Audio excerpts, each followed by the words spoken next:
Esse momento é muito importante que nós estejamos conectadas, né, com o nosso mundo espiritual, né? Nós, mulheres indígenas, por meio dos cantos, a gente recebe energia muito forte que nos encoraja para a gente enfrentar o desafio, né? E os cantos têm guiado as mulheres indígenas que a gente está vivendo hoje, né?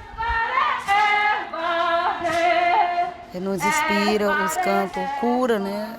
Em primeiro lugar, precisamos estar com a nossa alma, nossa mente curada, né? E essa força traz pra gente o desejo e a coragem da gente continuar a lutar pelo nosso povo, a lutar pela geração, pelas mulheres, pelas crianças.